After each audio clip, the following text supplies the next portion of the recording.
My stepfather's hidden past nearly destroyed us, but I outsmarted his dangerous secrets to protect my mom and brother from harm, proving our bond could overcome his lies. You think you know someone until their secrets slip out and turn your world upside down. That's what I told my best friend, Madison, the night I realized my family was in danger. My name's Ariana, I'm 24, and I never thought my stepfather's hidden past would threaten to tear us apart. But it did, and I found myself fighting to protect my mom, my little brother, and our home from a truth that could have broken us. I grew up in a cozy, suburban neighborhood where kids rode bikes until dark and neighbors waved from their porches. My mom raised me alone after my dad walked out when I was 6. She's a nurse, always working late shifts but never letting us feel her exhaustion. She's tough, warm, and maybe a little too trusting. When I was 16, she met Chase, my stepfather. He was the kind of guy who'd fix a leaky faucet or grill burgers at a block party, steady, charming, and good to mom. He adopted my little brother, Oscar, who was 2 when they got married. Oscar's my half-brother from mom's short relationship after dad, and at 10 years old, he's all energy, always kicking a soccer ball or asking Chase to watch his games. Mom was happy with Chase, and after years of her struggling, I couldn't grudge her that. Chase seemed like a solid guy. He worked construction, helped me with college essays, and taught Oscar how to build model rockets. But there was always something off, like how he'd sidestep questions about his past with a quick, not much to tell. Or the way he'd tense up when someone from his old life called. I figured he was just private. Don't we all have things we'd rather not share?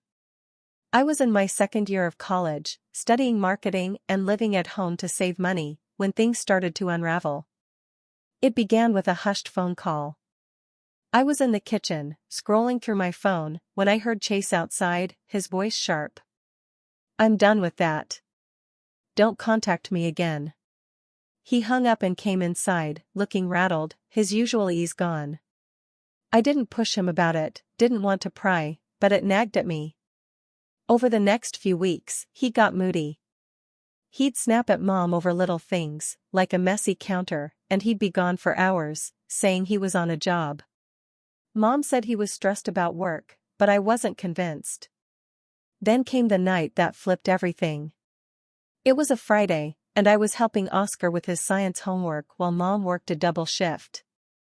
Chase came home late, smelling of cigarettes and something sharp, like cheap cologne. Oscar ran to show him a rocket he'd built, but Chase brushed him off, heading to the garage. I followed, uneasy. You okay? I asked, leaning in the doorway. He was messing with a locked toolbox, one I'd never seen him touch before. Yeah, fine, he mumbled, but when he opened it, I glimpsed something inside, something metal, maybe an old tool or keepsake, but it looked out of place.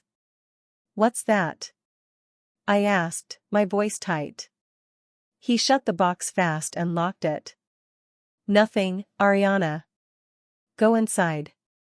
His tone was sharp, and for the first time, I felt a chill around him. I should have dropped it, but I couldn't. The next day, while Chase was at work, I did something I'm not proud of. I snooped. In the garage, the toolbox was still locked, but under his desk, I found an old shoebox stuffed with papers.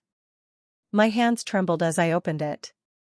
Inside were newspaper clippings, faded and creased, about a theft at a warehouse in a town a few hours away. The article said 2 men, one named Chase Whitaker, my stepfather, had broken in and stolen cash from a safe. No one was hurt, but the thieves got away. There was a grainy photo, and even through the blur, I knew it was him.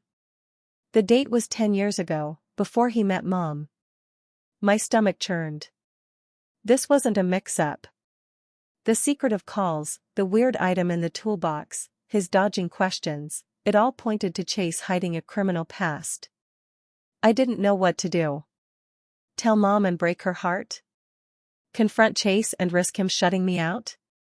I was scared, not just for me, but for Oscar. He saw Chase as his dad. If this blew up, it'd crush him. Things got worse before I could decide. a guy started hanging around our street. I'd see him in a beat-up sedan, just sitting there, watching. He was in his 40s, rough-looking, with a scar above his eyebrow. One day, I caught him talking to Chase in the driveway, their voices low and tense. Chase looked angry, waving the guy off. When I asked who he was, Chase said, "Old work buddy." No big deal. But it was a big deal. This guy wasn't just some friend, he was trouble. The mess grew when Mom started noticing things. She found a wad of cash tucked in Chase's coat pocket, thousands of dollars, way more than his paycheck. She confronted him, and I overheard them in their room. "Where'd this money come from, Chase?" she asked, her voice shaky. "You're hiding something." He tried to smooth it over, saying it was a side job, but she wasn't buying it. "Don't lie to me," she said. "I need the truth." I wanted to tell her what I'd found, but I froze.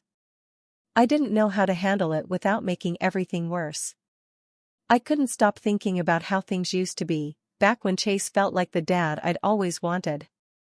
One summer, when I was 17, we'd gone camping by the lake, just me, Mom, Chase, and Oscar, who was 3 and obsessed with chasing fireflies. Chase had set up a tent, taught us how to roast marshmallows without burning them, and told silly ghost stories that made Oscar giggle until he fell asleep in Mom's lap.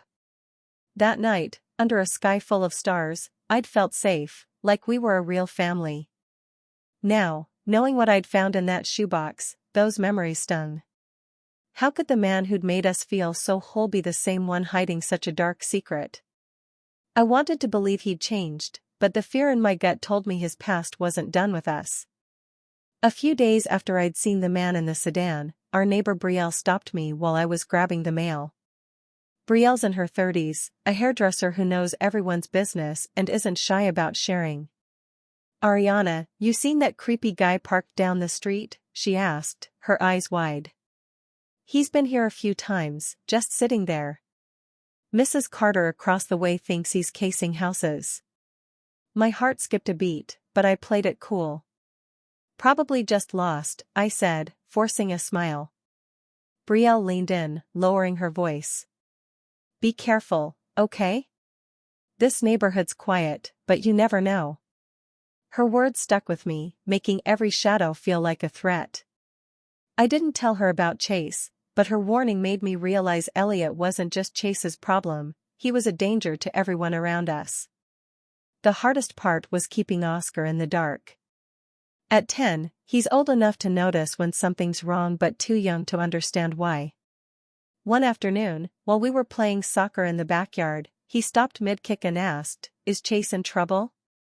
"He's been weird lately." My throat tightened. I didn't want to lie, but I couldn't tell him the truth, not yet. "He's just got a lot on his mind," I said, ruffling his hair. "You know how grown-ups get." He nodded, but his eyes didn't buy it. That moment hit me hard. Oscar trusted Chase completely, and if this blew up, I'd be the one picking up the pieces for him. I swore to myself I'd protect him, no matter what it took, even if it meant facing Chase head-on. Then came another problem that made it all trickier. My best friend, Madison, was acting strange. She's 23, a graphic designer, blunt and loyal but sometimes too quick to jump into things. She'd recently started dating a guy named Elliot, someone she met at a club. Elliot was smooth, a bit rough around the edges, and Madison was head over heels. The problem? I recognized Elliot as the guy watching our house. When I told Madison, she laughed it off. "No way, Ariana. He's not like that. You're overthinking." But I wasn't. Elliot was tied to Chase's past, and now he was in our lives through Madison. I felt stuck. Chase's secrets were a ticking bomb for my family. Meanwhile, Madison was tangled up with someone shady, and she wouldn't listen. I couldn't just wait for it to implode. I had to act, but I had to be careful. Confronting Chase alone could backfire, and pushing Madison too hard might make her tell Elliot everything. I started by digging deeper. Using Madison's laptop to avoid any trace on my devices, call it cautious, I searched for more on the theft. I found old court records online. Chase had been questioned but never charged. The case fell apart without proof. The other guy, Daniel, took the fall and did time but was out now.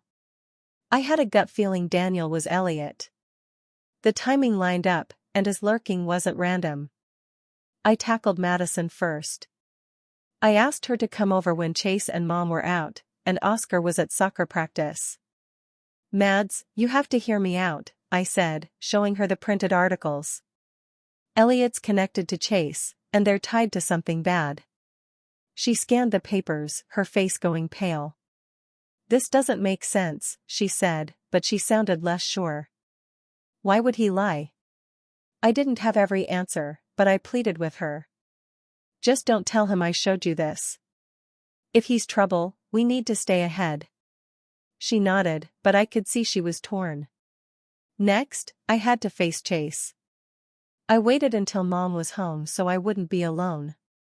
One night, after Oscar was in bed, I sat them down in the living room. My heart was racing, but I kept my voice steady.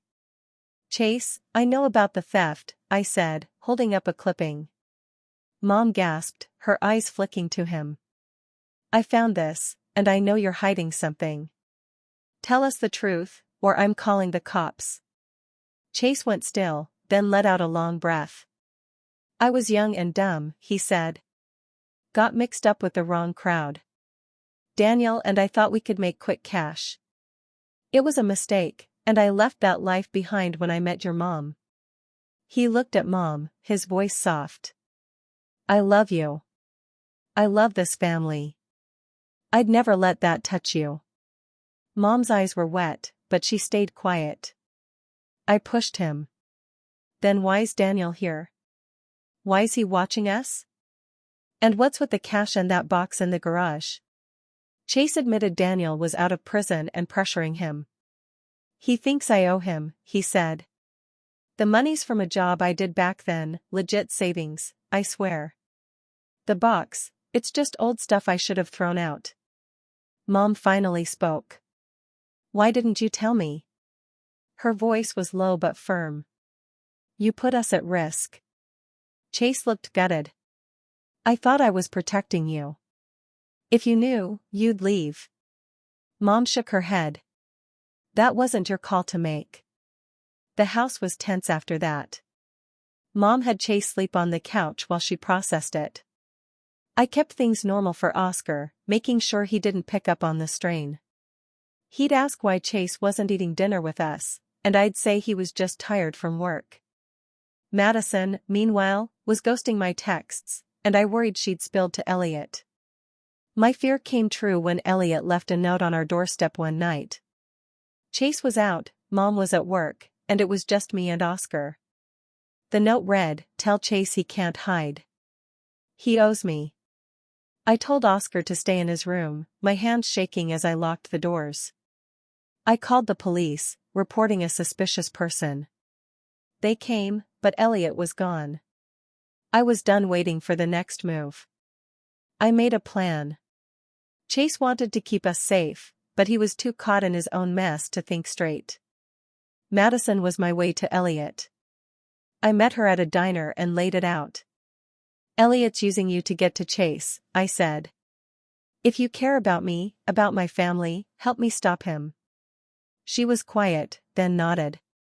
"What's the plan?" "We set it up." Madison told Elliot she'd overheard Chase planning to skip town with the cash. She said Chase would be at a local bar to meet someone. I anonymously tipped the police about a suspicious deal at the bar. When Elliot showed up, the cops were there. They didn't tie him to the old theft, but he had a warrant for unpaid fines, enough to keep him away for now. With Elliot gone, Chase went to the police himself. He handed over the cash and explained his past. Since he hadn't broken any laws recently, they let him go with a warning. Mom was still hurt, but she didn't end things. They started counseling to rebuild trust. Oscar was confused, but we told him Chase had made some bad choices and was fixing them. He was okay, especially when Chase promised to take him to more soccer games. A few months later, I moved out.